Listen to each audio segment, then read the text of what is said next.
Hey guys, welcome back to the bench. So today we're going to do a product review on the Crescent pass-through 3-in-1 uh, ratchet set with the wrench combination and the pass-through ratchet.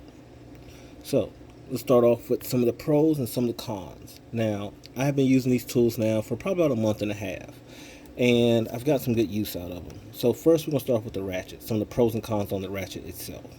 Um, the ratchet is to be honest with you, it's a little heavier than it looks in the video, believe it or not, but it's not a bad thing. That's actually, I think it's very well made and it's good quality, and that's why it's a little heavier. Um, Seems to have a fairly good ratchet mechanism on the ratchet itself. The teeth, when you're engaging the ratchet, you have to go back about, it feels like, I'm thinking about 2 teeth in order to engage it again. That's not bad for a ratchet, not at all. I've seen worse. Feels very sturdy, very tight, very rigid in the design. So I'm not really concerned about it breaking or having any kind of malfunctions or anything like that.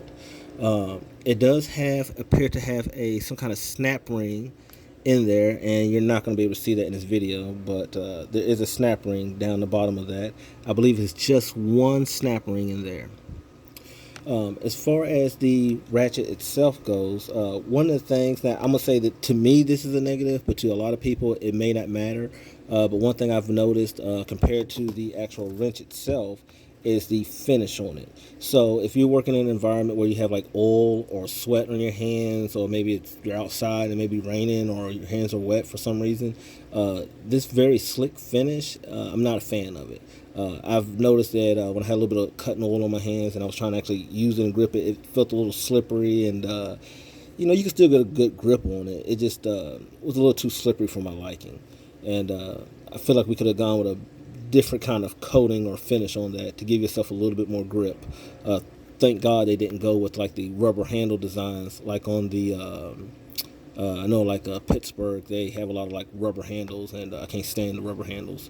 They feel good in your hand, but over time they kind of break down and deteriorate. So as far as that goes, that's not too bad. On the 3-in-1 ratchet with the wrench, so you can tell right off that the finish on this is a little different than the actual ratchet itself. They've gone with a more of a natural steel feel on it, matte black, and it feels great in your hand. You get a good grip, so it's not any problems with that. As far as the wrench itself, it is a 3-in-1, so you can turn it into a pipe wrench and switch it around, and now you have a pipe wrench. The max opening for your wrench is going to be about 1.25 inches. I believe it's about as high as you can go. One of the things I will point out to some people that I know Craftsman and a couple other products, a couple other companies out there, if you carry your tools around in your back pocket like I do, especially my wrenches, if I'm going to be doing something, I'm going to be in an area for a long time working on something, and I don't want to have to keep going to my toolbox, I'll just throw something in my back pocket. One thing I noticed that quickly irritated me was they didn't round this edge off. So it has like a little sharp corner, and so when you're trying to pull it in out of your back pocket, it kind of gets hung up a little bit, or quite actually a lot. It gets hung up a lot. Not really that big of an issue. I just feel like they could have rounded that off if they wanted to. Maybe it took a little more machining time to actually do it, but not much in the design to round that off. As far as the actual scroll on this particular wrench, it feels good, feels solid. One of the things I did notice that I like about it is on some of the cheaper wrenches out there, when you're using the scroll and say you open it up and you got it set to say, let's say 3/8, okay, and you're undoing a nut or a bolt or something like that, and you sit your wrench down and you pick it up and you try to go back onto that nut or that bolt, you kind of have to adjust this slightly to get it tight back onto the nut, or maybe to open it up for some reason. Cheap ones, they want to close up. I did not notice that, and I was very surprised, and I was very pleasantly surprised. If you leave this thing set to whatever you're working on, you can literally toss it down, pick it up, and it'll be exactly where you left it. You can go right back to going to on that nut or that bolt, and you don't have to adjust it slightly. I did notice that with some like the Harbor Freight wrenches. When I was first started my career, I had a lot of like Harbor Freight tools. I didn't have a lot of money at the time to actually buy tools or quality tools for that matter, and I had to make do what I can get. And I noticed that was an issue that I could not stand. I had to keep picking up and adjusting it, and that just irked the crap out of me. But with this one, that's not a problem. I've even actually tested it out and actually purposely threw it around and like picked it up and used it several times, and it stayed put. So I was very pleasantly surprised. As far as the socket construction goes, let's talk about the sockets and the construction of the sockets themselves. Now, first thing we're going to say is they have a different design. So if you look on here, I'm going to try to adjust this for you. You can see that it has a grooves going along the edge of the sockets. And the reason for those grooves is because of the way that this particular socket has to go into the ratchet. Because it is a pass-through ratchet, the locking mechanism to lock onto the ratchet itself, or for the socket to lock onto the ratchet, has to be on the outside. One of the things that I've noticed is that how thin the walls are.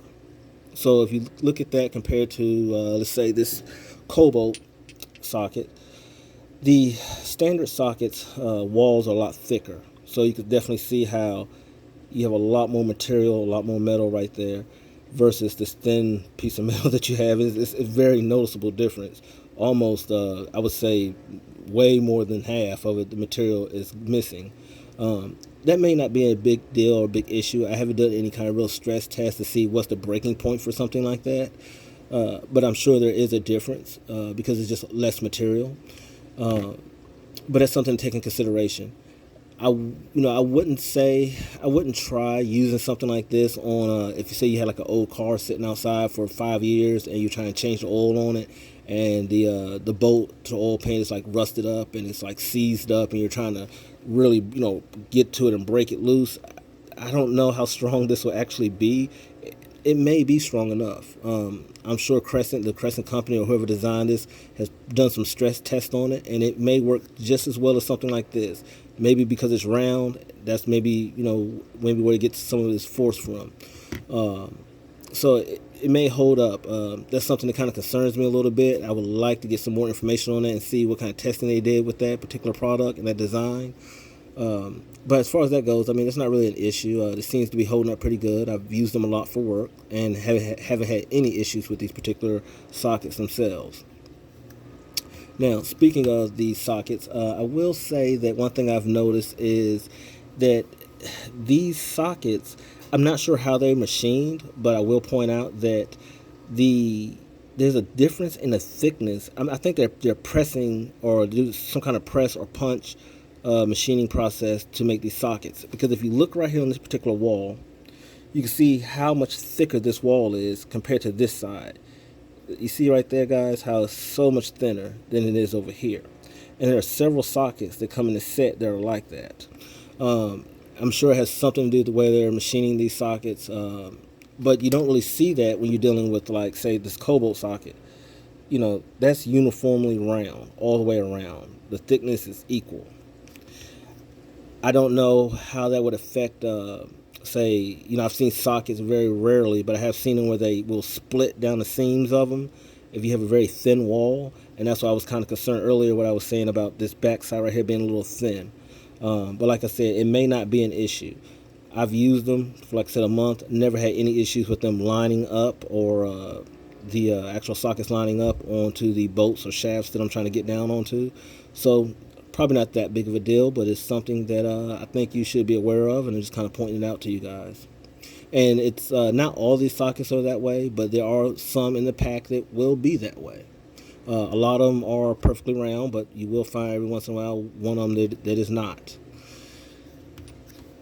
As far as the actual sockets themselves, they come with an adapter. So they come with an adapter that allows you to use your standard socket. So if you have a whole bunch of sockets at home and say you don't want to get rid of them, or maybe you like some of them and you want to continue to use them, but you don't have to carry it around, like in my case, you don't have to carry around 3 or 4 different ratchets you don't have to. You can just carry around your little adapter, and you can use your regular standard sockets that you have originally. Now, the way this adapter works is it has a little button on the back of it that you have to push down in order to engage it. So trying to push it in like this will not work. You have to push down the button to, I guess, release the ball or the locking mechanism on the ball to actually get it in there. And same thing to release it. Now, I will say that that locking mechanism, when you push down that ball, it's in there and it's tight and it's not going anywhere. This button right here is, to me, is kind of twofold. I've used it several times, and I'm not really a fan of it, but I will say that it works, and it works great. I'm just not a fan of something that I have to actually take a extra step or process to actually push a button to release it, because it's a little annoying to have it on your ratchet and you have to hold your ratchet and reach up here with a button and try to pull it apart. Sockets have been around for years, and we have designs where you can literally just pull them apart and you don't need a button. So I'm not sure why they went with that design to actually have a button when it's not really needed. There are a lot of sets out there where you could just push it on and off and it's not a problem. Why they decided to go that route, I'm not really sure. But like I said, I don't really use it because it is a little annoying to have to push that button down and reach up there and fumble around with it. So overall, with the particular set here, it's not a bad set. Like I said, for these particular tools, I believe I paid $22 for this one, and I think it was like $25 for the 3-in-1 ratchet set. That's not bad at all for the price. With the price, though, because it's fairly cheap and it's a fairly good price, they will cut corners on some places. And I will say the place that I've noticed that they cut the corners was in the actual case themselves. So, and what I mean by that is, let's slide this out the way so I can show you guys. So this is a case that the actual 3-in-1 wrench came in, and what I've noticed is that, and I took the sockets out of here because, like I said, this case is worthless as far as I'm concerned. I actually had to machine me a socket holder, so I just took the sockets out of here and I have them in my toolbox at work. If you're the type of person who carries your tools around in your truck, for an example, and you throw them in the back of your truck, this is not going to work for you. You're going to open up your truck. You can go open up your case in your back or your box in the back of your truck, and these sockets are going to be all over the place. I could tell they did try to design a better case. I'm assuming the idea for this particular case was something maybe you can hang up on a wall or something like that.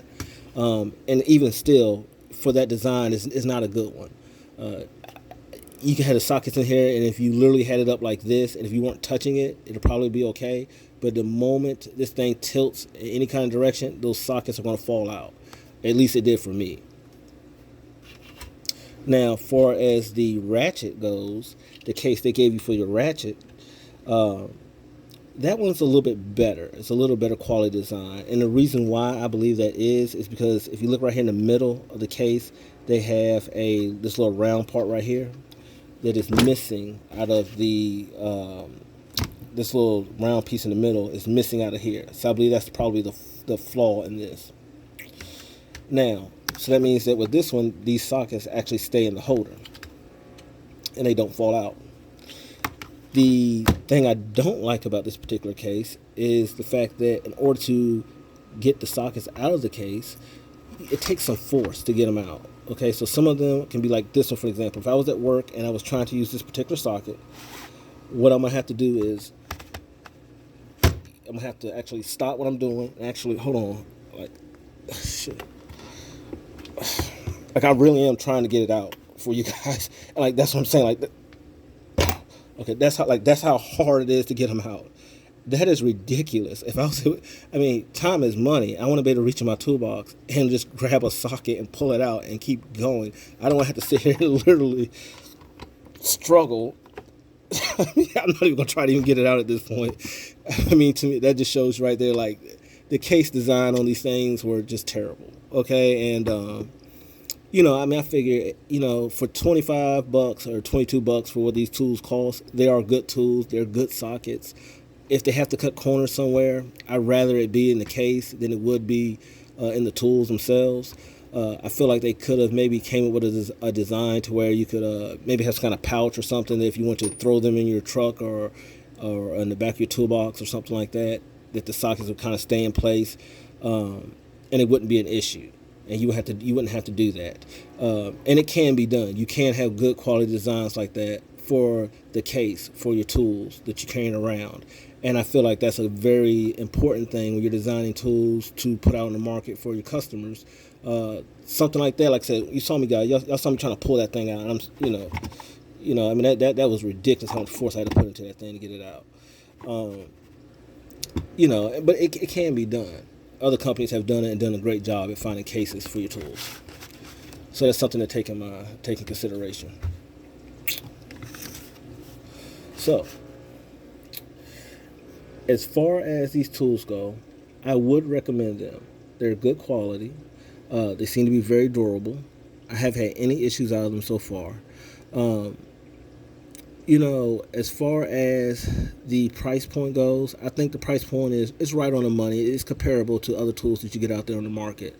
And I feel like as far as our ratchet mechanism goes, with it being a pass-through ratchet, that is a plus. Because like I said, you can use it just as you use a regular ratchet, but one of the benefits is you can actually, it has more than one function. You can actually get down to something that you cannot do with the regular ratchets.